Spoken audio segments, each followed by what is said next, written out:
नमस्कार। विजय राणा की ओर से मेरे सम्मुख उपस्थित हैं जनता पार्टी के अध्यक्ष और भारत के वरिष्ठ विपक्षी नेताओं में से एक श्री चंद्रशेखर। चंद्रशेखर जी, ये बताइए कि जवाहरलाल नेहरू ने स्वतंत्रता के बाद समाजवादी समाज की परिकल्पना की थी, लेकिन शासक कांग्रेस पार्टी इस कल्पना को क्यों नहीं साकार कर सकी? आज गरीब और अमीर के बीच खाई और बढ़ी है। इस असफलता के कारण क्या हैं? पंडित जवाहरलाल नेहरू जी ने एक समय समाजवाद की बात की थी, लेकिन भारत ऐसे देश में जहां लोग निर्धन हैं, गरीब हैं और साधन सीमित हैं, उनमें जो नीतियां अपनानी चाहिए थी, उन नीतियों को अपनाने में पंडित जवाहरलाल नेहरू सफल नहीं हो सके। ये देश में गरीबी है तो इस गरीबी में साझेदारी सबको करनी होगी। ऐसा संभव नहीं था कि चंद लोग वैभव और सुख का अनुभव करते रहें और गरीब की गरीबी भी दूर हो जाए। जो कुछ नीतियां अपनाई गईं, उनमें जहां गरीब को आश्वासन दिए जाते रहे, वहीं साथ ही अमीर को पूरी छूट रही कि वो अपना धन और वैभव जुटाता रहे। अमीर और गरीब की एक खाई बढ़ती गई। इसका विशेष कारण यही था कि जो अभिव्यक्तियां थीं, उनके अनुरूप नीतियों का पालन पंडित जवाहरलाल नेहरू के जमाने में नहीं हो सका और उसके बाद भी नहीं हो सका। क्योंकि मैं मानता हूं कि गरीब देश को धनी बनाने में समय लग सकता है, लेकिन गरीब देश में धनी लोगों को वैभव का दिखावा करने से सरकार रोक सकती थी। उस दिशा में कोई कदम नहीं उठाया गया और इसका कारण अगर आप मुझसे पूछें तो दुनिया में किसी धनी ने गरीब की गरीबी नहीं मिटाई है। जिसको गरीबी का खुद अनुभव नहीं, वो गरीबी मिटाने का काम नहीं कर सकता। भारत में जिन लोगों ने समाजवाद का नारा दिया और जिनके हाथ में सत्ता थी, उन्होंने स्वयं कभी निर्धनता का अनुभव नहीं किया था, उसकी पीड़ा को नहीं समझा था। भाषा में उसकी अभिव्यक्ति संभव थी, लेकिन आचरण में उसको उतारना उनके लिए मुश्किल था। यही कारण था कि इस देश में समाजवाद की दिशा में हम आगे नहीं बढ़ सके। हमारे वर्तमान प्रधानमंत्री श्री राजीव गांधी नीतियों में कुछ बड़े परिवर्तनों की बात कहते हैं और ये भी कहते हैं कि नीतियों में इन परिवर्तनों के साथ देश में समृद्धि का एक नया दौर आएगा। तो ये जो आशा बढ़ा रहे हैं, इसे आप कितना सत्य के नजदीक मानते हैं? देश के नए प्रधानमंत्री के बारे में कुछ भी कहना मेरे लिए व्यर्थ है, क्योंकि देश के प्रधानमंत्री न भारत को समझते हैं, न यहाँ की समस्याओं को समझते हैं। अगर आप पिछले 3 वर्षों में इनके अभिव्यक्तियों को, इनके भाषणों को, इन्होंने जो घोषणाएं की उनको लें, तो उनमें बड़ा समय समय पर अंतर आया है। प्रारंभ में इन्होंने कहा कि हम दुनिया से होड़ लेंगे, वैज्ञानिक युग में देश को अगली कतार में खड़े कर देंगे। इन प्रधानमंत्री को ये मालूम नहीं है कि भारत की संपदा सबसे बड़ी जो है वो यहाँ के लोगों की जनशक्ति है। इस जनशक्ति का उपयोग अगर नहीं हम कर पाएंगे तो भारत को कभी विकसित नहीं कर सकते। भारत में आज आधुनिकीकरण जरूरी है, लेकिन आधुनिकीकरण अपनी परिस्थितियों के अनुरूप होना चाहिए। मॉडर्न टेक्नोलॉजी में हम दुनिया से होड़ लें, ये आवश्यक नहीं है। अपने करोड़ों हाथों को काम दे सकें, ये जरूरी है। ये मौलिक बात इस देश के प्रधानमंत्री को समझ में नहीं आई। शुरू के 2 वर्षों में उन्होंने एक नारा अलापा। अब पिछले बजट के समय उन्होंने फिर समाजवाद की बातें की। इससे पहले उनकी हर अभिव्यक्ति से ही परिलक्षित होता था कि जो कमाता है, जिसमें शक्ति है, क्षमता है, वो सुख की जिंदगी जिए, दूसरे लोग भी उसी तरह की कोशिश करके उसी स्तर पर पहुंचे। उन्हें ये समझ में बात नहीं आती कि मनुष्य अपनी क्षमता का उपयोग इस कारण नहीं कर सकता क्योंकि साधनों के ऊपर चंद लोगों का अधिकार है, और अगर साधन करोड़ों को नहीं मिल पाता तो चाहे वो कितना हो, उनकी इच्छा शक्ति बलवती हो, वो कुछ कर नहीं पाएंगे। आज यही सबसे बड़ी कमजोरी इस देश की मानसिकता में है। कुछ लोग जो अभिजात वर्गों के लोग हैं, वो उनकी संवेदनशीलता खत्म हो गई है। मैं बात केवल प्रधानमंत्री के लिए नहीं कहता, हमारे देश के अभिजात वर्ग का एक बड़ा हिस्सा ये नहीं समझता कि भूख की, गरीबी की पीड़ा क्या होती है। इस पीड़ा का अनुमान जब तक उन्हें लगेगा, तब तक देश टूटने के कगार पर पहुंच जाएगा। गरीबी स्वयं में एक अभिशाप है, लेकिन तुलनात्मक गरीबी मनुष्य में एक ऐसा संताप पैदा करती है जिसकी ज्वाला से हिंसा, बिखराव, बिलगाव की ताकतें बढ़ती हैं। आज ये जो तुलनात्मक गरीबी है, जिसको रिलेटिव पॉवर्टी हम कहते हैं, वो हमारे देश के लिए बड़ा खतरा बन रही है। देश का प्रधानमंत्री ये समझ नहीं पाता है, क्योंकि न उसने गरीबी को देखा है, न देश की लोगों की भावनाओं को समझा है। तो ऐसे व्यक्ति की अभिव्यक्तियों के ऊपर कोई राजनीतिक विश्लेषण करना व्यर्थ में समय गंवाना है। चंद्रशेखर जी, ये बताइए कि पिछले कुछ वर्षों में राष्ट्रीय दल, विशेष रूप से आजादी के बाद यदि हम देखें तो विपक्षी दल भी समाजवाद का नारा लेकर के चले और अनेक विपक्षी नेताओं में बड़े प्रखर समाजवादी नेता हुए, लेकिन वे संगठन के स्तर पर या कहिए चुनावों में बहुत अधिक सफलता नहीं प्राप्त कर सके। तो क्या आप ये समझते हैं कि एक तरफ सत्ता पक्ष समाजवाद की परिकल्पना को साकार नहीं कर सका, दूसरी तरफ विपक्षी समाजवादी नेता जनता का विश्वास प्राप्त नहीं कर सके? तो क्या आप समझते हैं कि समाजवाद कुल मिलाकर के इस देश में असफल रहा है? मैं ऐसा नहीं कहता कि समाजवाद इस देश में असफल रहा है। अगर इस देश में समाजवाद असफल होगा तो मैं ऐसा समझता हूं कि इस देश का भविष्य अंधकार में जाएगा। और दूसरे, अगर समाजवादी दृष्टिकोण को नहीं अपनाया गया तो कम से कम मेरी ये समझ है कि इस देश में जनतंत्र को रखना मुश्किल हो जाएगा। लेकिन जहां तक जो प्रश्न आपने उठाया है वो एक बड़ा मौलिक प्रश्न है। उसके पीछे आपको भारत के समाजवादी आंदोलन के इतिहास में जाना पड़ेगा। राष्ट्रीय कांग्रेस में समाजवादी आंदोलन प्रारंभ हुआ था। जिन व्यक्तित्वों की आपने चर्चा की, उनके बारे में ये कहना सही है कि वो ऐसे व्यक्तित्व थे जो समाज को और देश को एक नई दिशा दे सकते थे। लेकिन दो कठिनाइयां हुई। एक तो आजादी के तुरंत बाद समाजवादी लोग कांग्रेस से बाहर आए। अगर आप उन परिस्थितियों को याद करें, उस समय पंडित जवाहरलाल नेहरू और सरदार पटेल के बीच आपसी तनाव था। सरदार पटेल एक दिशा में जाना चाहते थे, कम से कम पंडित जवाहरलाल नेहरू समाजवाद की चर्चा करते थे। और उस परिस्थिति में समाजवादी जब बाहर आए तो उनके मन में शायद ये धारणा रही होगी, और सच्चाई भी इतिहास की थी, कि कांग्रेस पार्टी के अंदर टकराव आता और पंडित जवाहरलाल नेहरू और समाजवादी लोग मिलकर के कुछ नई दिशा में देश को ले जाने की कोशिश करते। लेकिन दैवयोग से सरदार पटेल भारतीय राजनीति से जल्दी उठ गए और सारा वर्चस्व देश की राजनीति पर और कांग्रेस की राजनीति पर पंडित जवाहरलाल नेहरू का हो गया। पंडित जवाहरलाल नेहरू के ऊपर कोई दबाव समाजवादी दिशा में जाने के लिए नहीं रह गया, क्योंकि समाजवादी लोग कांग्रेस की राजनीति से बाहर हो गए। दूसरी कठिनाई ये हुई कि समाजवादी आंदोलन भी एक नहीं रह सका। कारण क्या है उसमें मैं नहीं जाऊंगा, लेकिन जयप्रकाश जी ऐसा व्यक्ति बहुत प्रारंभ में ही एक तरह से राजनीति से अलग हो गया। डॉक्टर राम मनोहर लोहिया जिस प्रकार के समाजवादी आंदोलन को चला रहे थे और जिस रीति से चला रहे थे, उसमें बड़े वर्ग का सहयोग पाना उनके लिए कठिन था।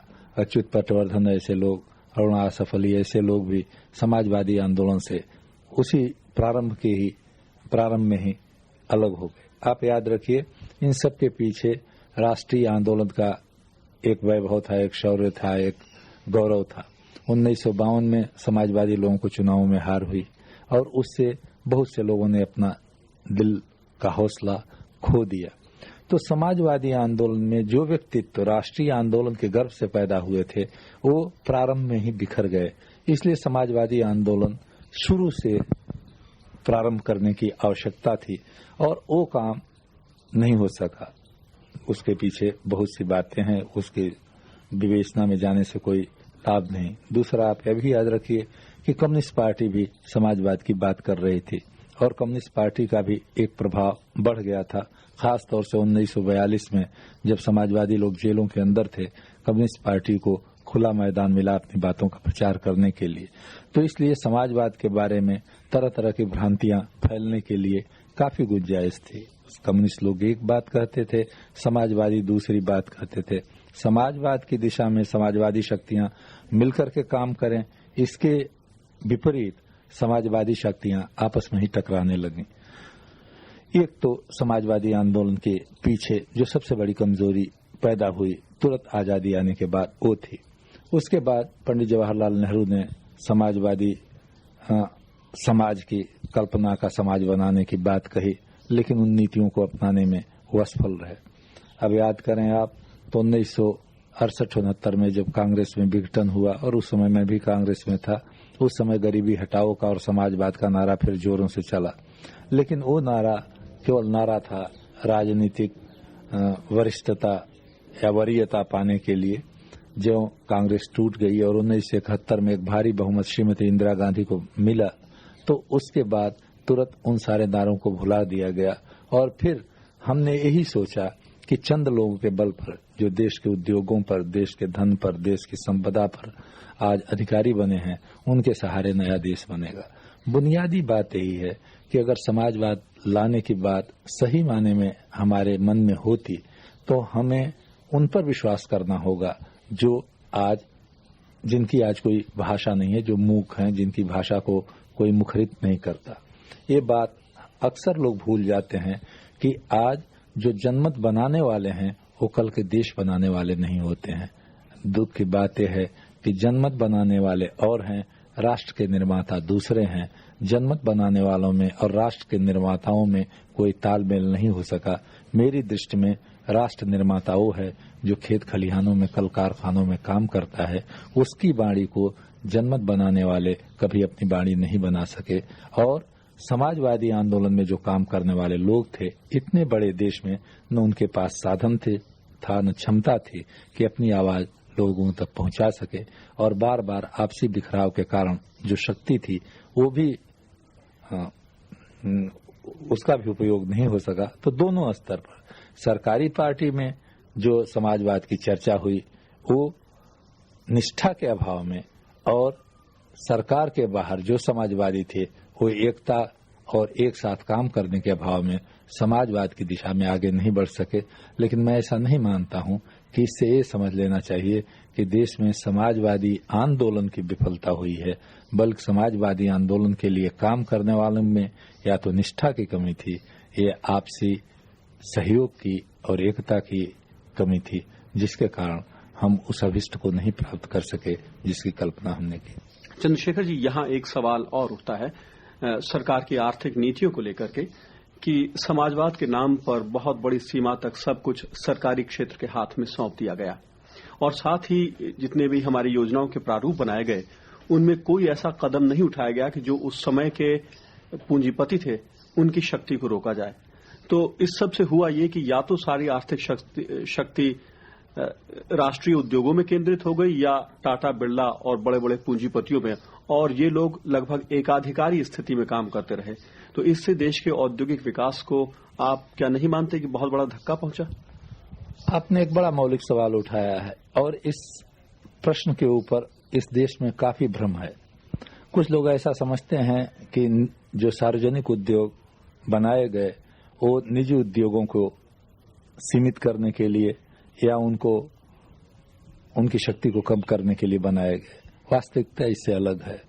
निजी उद्योग जिन क्षेत्रों में जाने के लिए तैयार नहीं थे, सार्वजनिक उद्योगों ने उन क्षेत्रों को अपनाया। अगर आप भारत के औद्योगिक विकास के इतिहास को लें तो आजादी के प्रारंभिक दिनों में उन क्षेत्रों में जिनको हम कैपिटल गुड इंडस्ट्री कहते हैं या मौलिक उद्योग कहते हैं, उसमें धन अधिक लगाने की जरूरत थी। उसमें उत्पादन का समय, जेस्टेशन पीरियड जिसको कहते हैं, वो अधिक लगता था, लाभ कम होता था। ऐसे क्षेत्रों में निजी उद्योग जाने के लिए तैयार नहीं था, और ऐसे उद्योगों में मजबूरी में, व्यवस्था में सार्वजनिक उद्योगों को जाना पड़ा। जितनी कंज्यूमर गुड इंडस्ट्री थी, खपत के उद्योग थे जिसमें पूंजी कम लगे और लाभ अधिक हो, ये सब निजी उद्योगों में रखा गया, जिससे लाभ उनको अधिक मिला और पूंजी कम लगानी पड़ी। जो सार्वजनिक उद्योग बनाए गए, वो सार्वजनिक उद्योग जनता की आवश्यकताओं की पूर्ति नहीं करते थे सीधे, बल्कि वो उन उद्योगों के पूर्ति करते थे जो उद्योग निजी क्षेत्रों में थे। तो सार्वजनिक उद्योग इस देश के निजी क्षेत्रों के सहायक मात्र बन करके रह गए।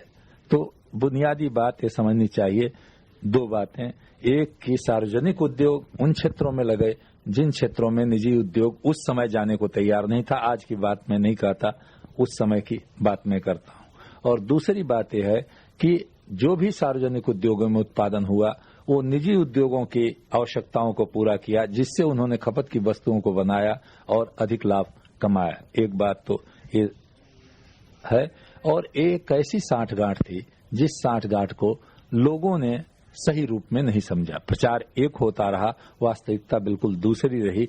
निजी उद्योग सार्वजनिक उद्योगों का उपयोग करते रहे, सार्वजनिक उद्योगों ने निजी उद्योगों को कभी सीमित नहीं किया और इसका नतीजा वही हुआ जिसका जिक्र आपने कहा कि उनका एकाधिकार कायम होता गया।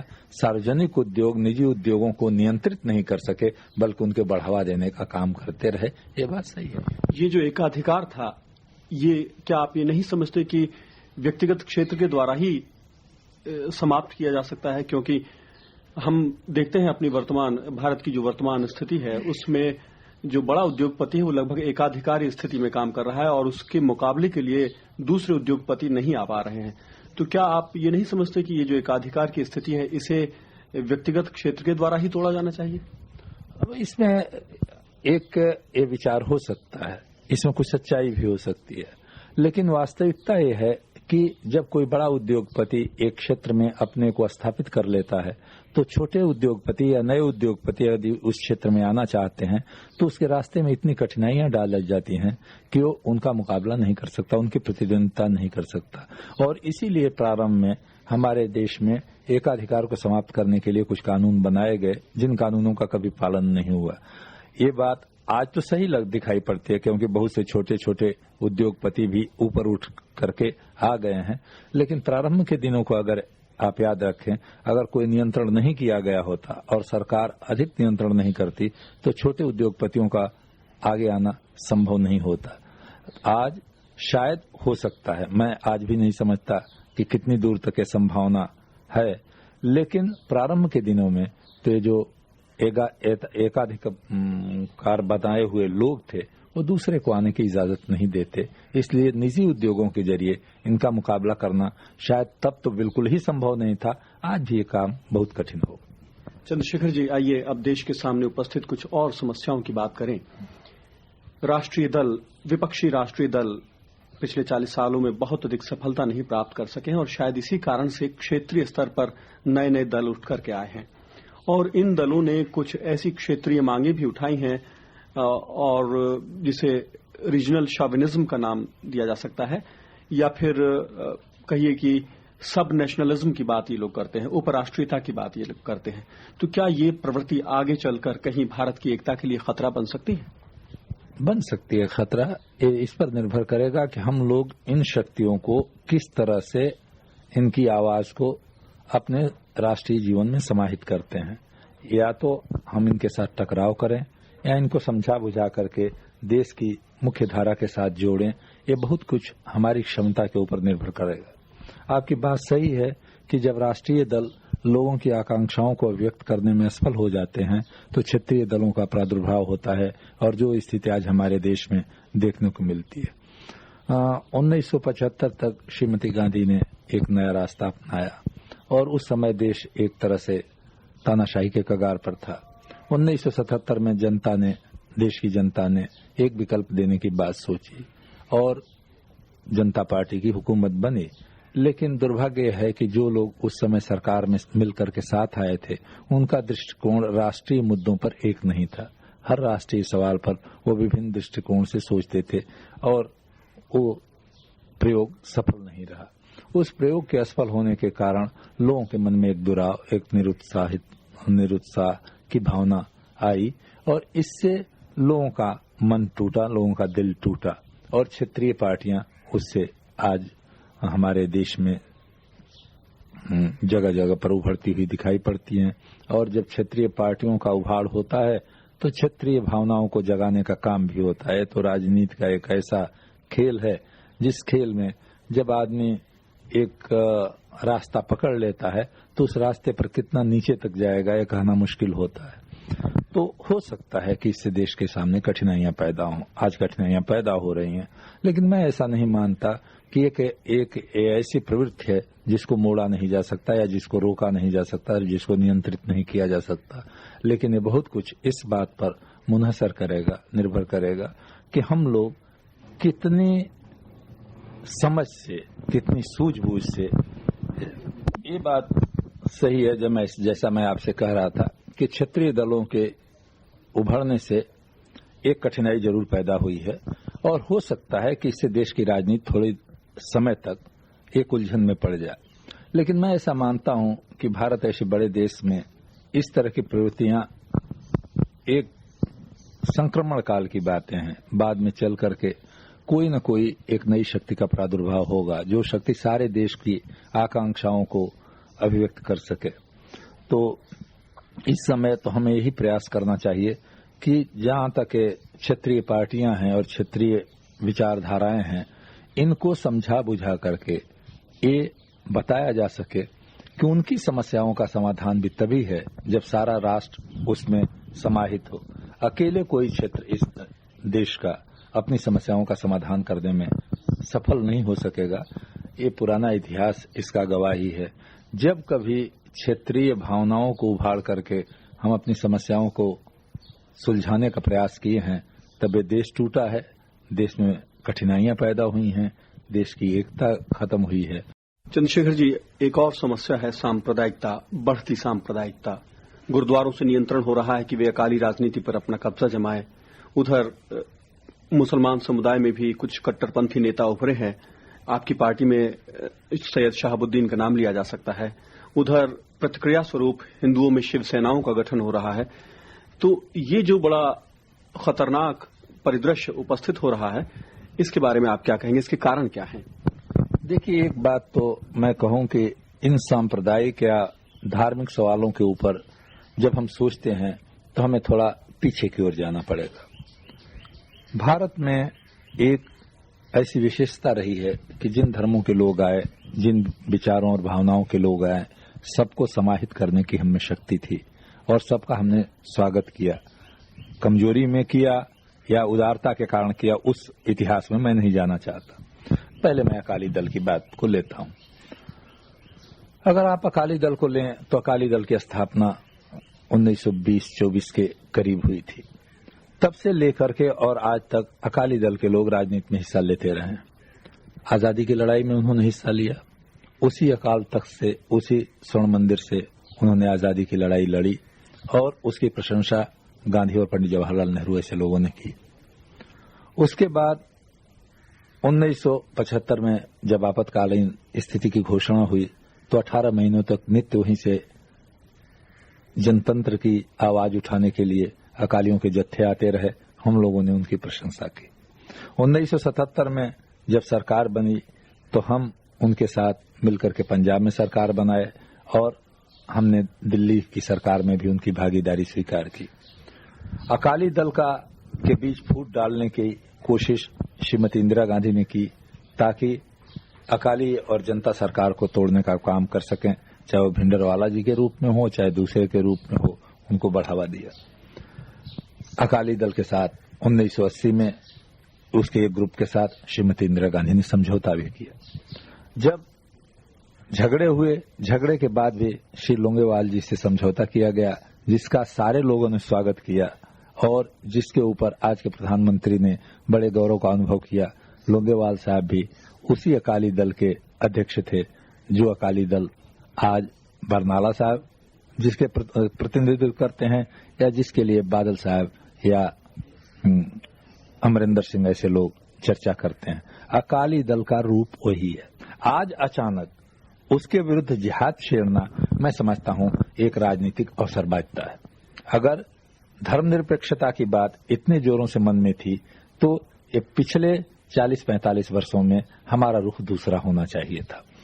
जो आज के मुख्यमंत्री हैं बरनाला साहब, उन्होंने आज से कुछ महीने पहले या साल भर पहले उसी अकाल तख्त के कहने पर मंदिरों में जाकर के, गुरुद्वारों में जाकर के जूते साफ किए और उनकी अधिकार सीमा को कभी उन्होंने चुनौती नहीं दी। अब उन्होंने इनकी मर्जी के खिलाफ कोई फैसला किया है तो अचानक वो आप सिक्योरेंटिस्ट हो गए और रूढ़िवादी हो गए, वो धर्मांध हो गए। ये बात देश का प्रधानमंत्री जब करता है तो मेरी बात समझ में नहीं आती है। 1984 के चुनाव में आनंदपुर साहब प्रस्ताव के रहते हुए ये प्रधानमंत्री अकालियों से बात करने के लिए तैयार नहीं था। चुनाव जीतने के बाद लोंगेवाल के साथ उन्हीं आनंदपुर साहब प्रस्ताव के ऊपर समझौता भी हुआ। तो ये सब बातें जो राजनीति में चलती हैं, इन बातों से लोगों का विश्वास टूटता है। एक छोर से, एक सिरे से लेकर दूसरे सिरे तक सब लोगों ने इनके साथ समझौता किया है। तो पहली बात तो मैं ये कहना चाहता हूं, मैं मानता हूं कि राजनीति में धर्म को घुसाना सही बात नहीं है, लेकिन जीवन की जो एक वास्तविकता है, ये हमारे इतिहास की जो वास्तविकता है, उसको नकारना भी कोई सही बात नहीं है। और जो बरसों की एक परंपरा बनी हुई है, उसको एक दिन में तोड़ना किसी भी प्रधानमंत्री के लिए या किसी भी धर्मनिरपेक्षता की बात करने वाले राजनीतिक के लिए संभव नहीं है, ऐसा मैं मानता हूं। एक तो अकाली राजनीति के बारे में मैं ये कहना चाहता हूं। दूसरी बात आप याद रखें, अकाली राजनीति के पीछे 400-500 वर्षों का सिखों का इतिहास है, जिसे हम स्वीकार करें या न करें, वो बलिदान का इतिहास है। वो परंपराएं उस बलिदान से बनी है। स्वर्ण मंदिर की अपनी परंपरा है, उस परंपरा को मुगलों ने नहीं तोड़ा, उस परंपरा को अंग्रेजों ने नहीं तोड़ा। जरूरत नहीं थी कि हम उसको तोड़ दें, दूसरे रास्ते हमको अपनाने चाहिए थे। ऐसा मेरा विचार पहले था, आज भी मेरा विचार ऐसा है। जहां तक अल्पमत के लोगों का सवाल है, चाहे सिख हो चाहे मुसलमान हो, दुनिया में जहां भी अल्पमत के लोग होते हैं, उनकी भाषा जरा कड़वी भाषा होती है, उनकी भाषा में जरा रोष होता है, उनकी भाषा में गुस्सा होता है, उनकी भाषा में कभी कभी तीखापन होता है। और ये हमारे यहाँ की ही बात सही नहीं है। संसार में जहां भी अल्पमत के लोग हों, चाहे धार्मिक अल्पमत के लोग हों, चाहे भाषा का अल्पमत हो, चाहे वो इथनिक माइनॉरिटीज के लोग हैं, उनके मन में एक तरह की शंका, एक तरह का डर, एक तरह का जिसे हम कहेंगे कॉम्प्लेक्स होता है, जिसके कारण वो कटु भाषा का इस्तेमाल करते हैं। अगर दूसरे लोग उस भाषा के शाब्दिक अर्थ पर या शब्दकोश के अनुसार उसका अर्थ लगा करके राजनीतिक निर्णय लेंगे तो हरदम गलत निर्णय पर पहुंचेंगे। हमें उनकी भावनाओं को समझना चाहिए और उन भावनाओं को समझ करके उनको समझा बुझा करके सही रास्ते पर लाने की कोशिश करनी चाहिए। अब आपने शहाबुद्दीन जी का जिक्र किया और मुस्लिम सांप्रदायिकता की बात की। मैं नहीं कहता कि मुस्लिम सांप्रदायिकता इस देश में नहीं है, लेकिन जिस सवाल पर आज शहाबुद्दीन की सबसे ज्यादा चर्चा हो रही है, वो सवाल है बाबरी मस्जिद का या राम जन्मभूमि का। मैं नहीं उस विवाद में पड़ना चाहता कि ऐतिहासिक वास्तविकता क्या है, लेकिन आज की वास्तविकता यह है कि 400-450 वर्षों से बाबरी मस्जिद एक मस्जिद थी। उस मस्जिद को एक मंदिर में मंदिर में परिवर्तित करने की कोशिश हो रही है। अगर इसमें कोई इस्लाम धर्म में विश्वास रखता है, उसके मन को ठेस लगती है, तो मैं इसको धार्मिक उसकी मदान्धता या धार्मिक उन्माद नहीं कहूंगा, उसकी धार्मिक भावना को ठेस पहुंचने वाली बात कहूंगा। मुझे दुख इस बात का है कि आज जो पढ़े लिखे लोग हैं, जिनको बुद्धिजीवी कहा जाता है, वो इन ऐसे सवालों पर, जो भावनाओं से जुड़े हुए सवाल हैं, उन पर एक संवेदनशीलता का रुख नहीं अपनाते, बल्कि कट्टरता का रुख या तुरंत एक आपसी टकराव का रुख अपनाने की कोशिश करते हैं, जिससे एक भयावह स्थिति पैदा हो सकती है। मैं आपको एक उदाहरण देना चाहता हूं। जिस समय आज से 3 वर्ष पहले पंजाब का मामला पेचीदा हो रहा था, गंभीर रूप ले रहा था, उस समय मैंने उस समय के प्रधानमंत्री जी से ये बात कहा था, क्योंकि उस समय वो विरोध पक्ष के लोगों से चर्चा करती थी, और कोई काम कीजिएगा, स्वर्ण मंदिर में कभी फौज मत भेजिएगा। इसलिए नहीं कि मैं ऐसा मानता हूं कि इससे सिख धर्मांता को बढ़ावा मिलेगा, बल्कि सैकड़ों वर्षों की एक परंपरा है। एक बार केवल अहमद साहब अब्दाली वहां गया तो एक दिन में 25,000 निहत्थे सिख मर्द, औरत और बच्चे अपने को बलिदान कर दिए थे।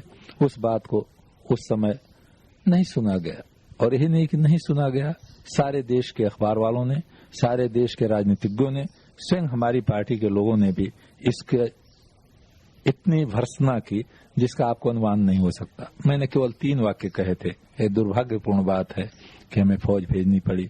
मुझे आशा है फौज जल्दी वापस आएगी। नागरिक मामलों में फौज का इस्तेमाल हम न करें तो अच्छी बात होगी। वो बात नहीं सुनी गई।